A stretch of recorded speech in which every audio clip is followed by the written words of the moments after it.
Hello. Welcome again. Today we will be working with the simplex method in matrix form. If you want to do a quick review of matrix algebra, we invite you to watch a video called Operations with Matrices. Surely, this overview will help you to better understand this topic. The simplex method in matrix form is probably the most important version of the simplex method, since most of the software packages are based on this algorithm.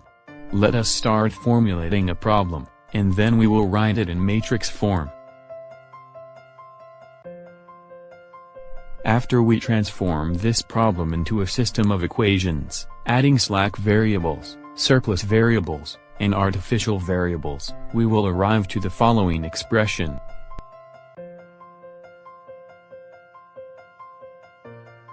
Let us represent as x, the vector that present the names of the variables used in the problem. We will define as vector c, the coefficients of these variables in the objective function.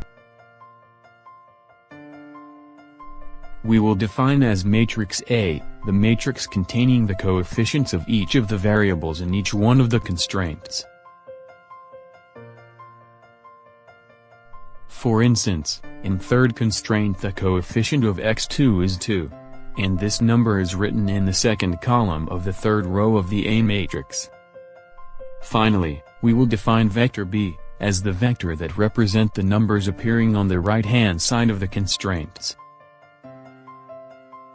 If you know the fundamentals of matrix algebra, you will realize that the problem can now be written as follows.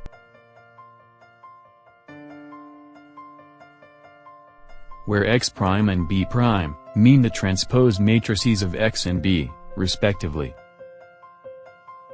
Let me rearrange the data on the board.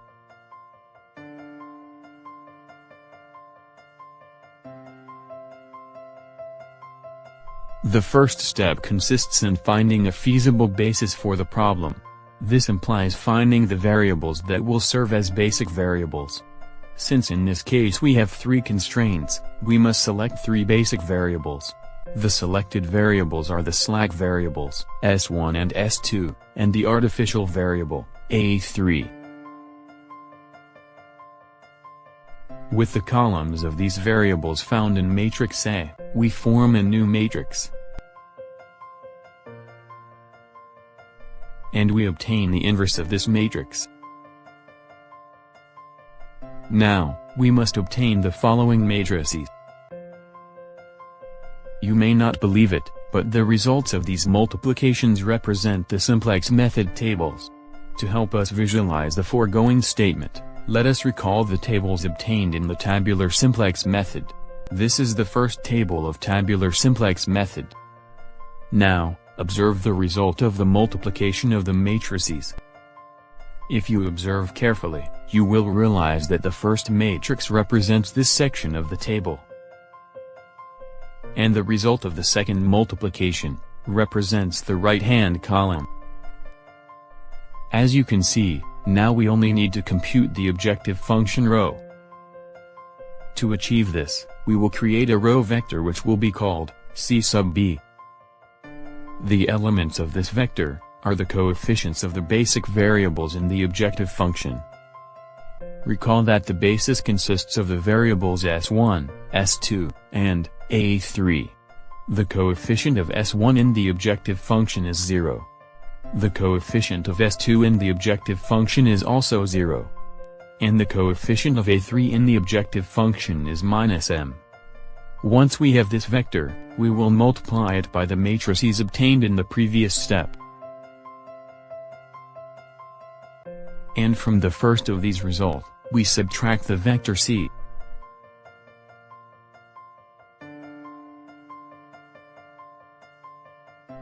These last results correspond to the objective function in the simplex table. If all of the elements in this vector are positive or 0, we have finished. Otherwise, we go back to step 1 to select the new basis. The selection of the new basis is done as we have seen in the tabular and the algebraic simplex methods. we choose the smallest of the negative numbers in the objective function, and that will be the variable that enters the basis. In this case the smallest negative number belongs to the x2 column, and consequently x2 will enter the basis. To determine the variable that leaves the basis, we divide the numbers that appear on the right-hand side column by the positive numbers in the column of the variable that enters the basis, and we will choose the smallest of them.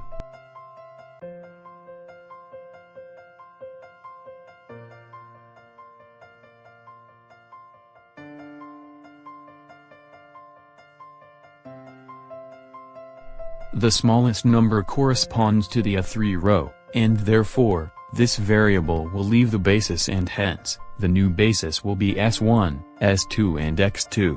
Allow me to erase everything from the board, and start with the Simplex method steps. As I was saying, the new basis will be formed by the variables S1, S2, and X2. With the columns of these variables in matrix A, we form a new matrix.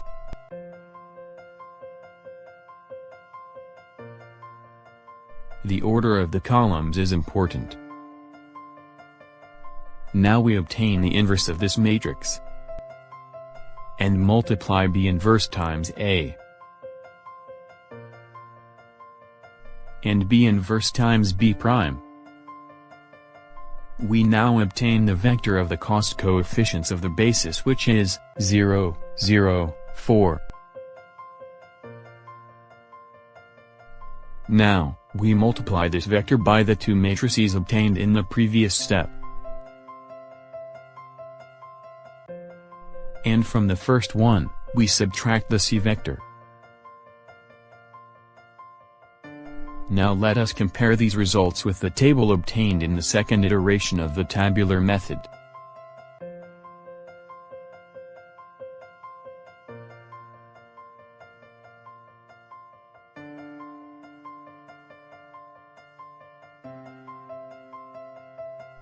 As you can observe, the methods are totally equivalent. Furthermore, I recommend you to identify each one of the operations with each one of the sections in the table, since this will be important when you study sensitivity analysis. Since we still have negative numbers in the last row we obtained, we select the smallest of them, and consequently, the variable x1 must enter the basis. When we divide the numbers on the right-hand side column by the numbers found in the x1 column, you will conclude that the variable that leaves the basis will be s1. And hence, the new basic variables will be x1, s2, and x2. Again, I will erase all the information to perform the next iteration. As we mentioned, the new basis will be formed by the variables x1, s2, and x2.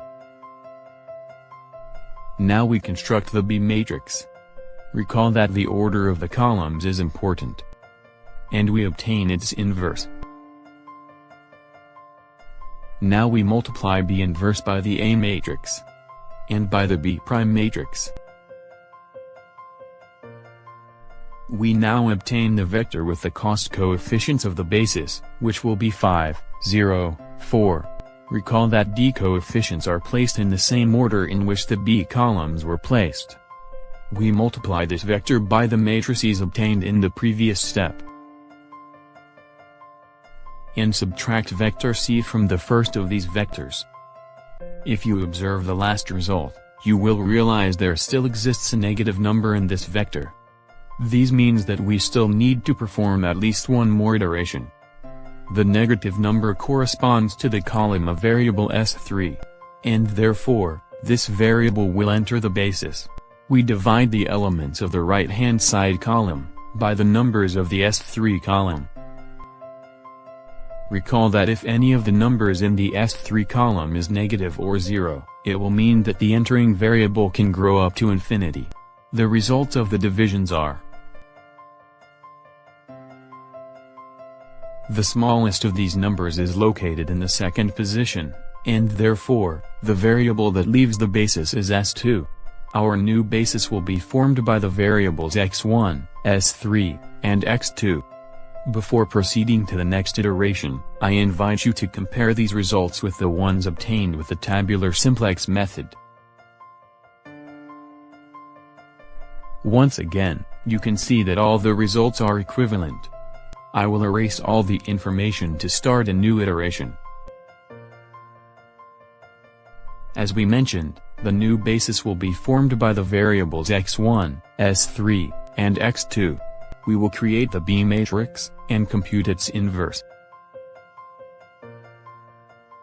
We multiply B inverse by the A matrix, and by the B prime vector. Now we obtain the vector with the coefficients of the basis and the objective function. And we will multiply it by the matrices obtained in the previous step. And from the first of these vectors, we subtract the vector c. As you can see, there are no more negative numbers left, and so, we have arrived to the optimal solution. The results can be seen in the right-hand column. The first of those values represent the value of the variable x1, the second is the value of s3, and the third one is the value of the variable x2. And the value of z is 74. These results also totally coincide with the results of the tabular simplex method. I hope you have understood that the simplex in matrix form is totally equivalent to the algebraic and tabular simplex methods. Even though the use of matrices can complicate the computations in this method, the fact is that if we use a computer, the results can be obtained quickly. And besides, this method will allow us to better explain the meaning of the sensitivity analysis. For this occasion, we have finished. I will see you soon.